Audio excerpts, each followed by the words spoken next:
Good morning, Jennifer. The rest of you SHR people talking yesterday, Jennifer's sumo deadlift. So I'm going to show you a couple of things that I think that might be of benefit. The big thing that I see with most people deadlifting period is getting too close to the ground.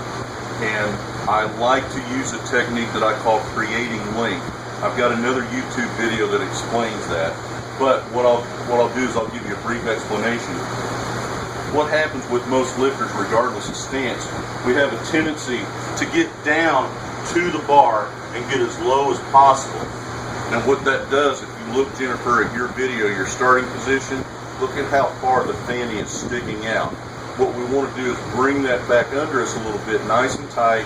You're getting up as close to the bar as possible. And then the trunk and the arms are nice and straight. Everything is upright.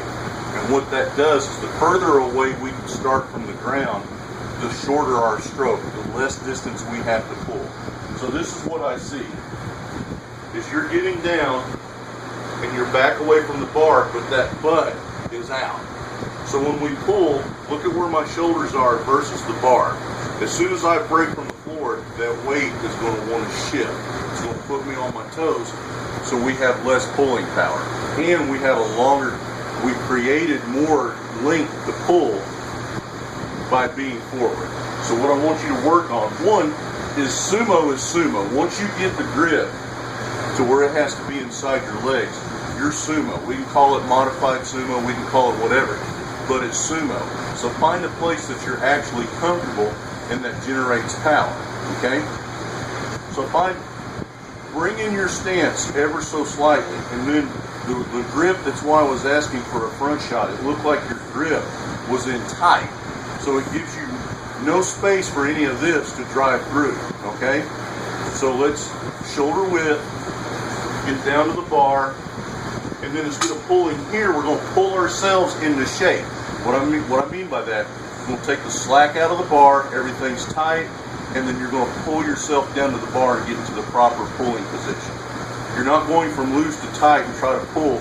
You're going to use that weight to pull yourself in the proper pulling position with the most power and be 100% tight before you actually start to pull. So we're getting the grip about shoulder width apart, slack out of the bar, pull yourself into shape. Now, the other thing is it's not enough to pull up. By nature of the weight being in front of us, it's going to want to pull us forward. So, again, shoulder width apart, you're getting set, slack out of the bar. Now, when you pull, think back. I've got to pull back and up. That way, the weight is always going to transfer to the heels and you're not up on your toes. The other important thing, look at your toes. You want to think at least 10 and 2 o'clock. I've seen extreme, but 10 and 2 o'clock, because that's when you push out, when you're pulling, pushing those knees out, opening the groin, those knees are going to track where your toes are.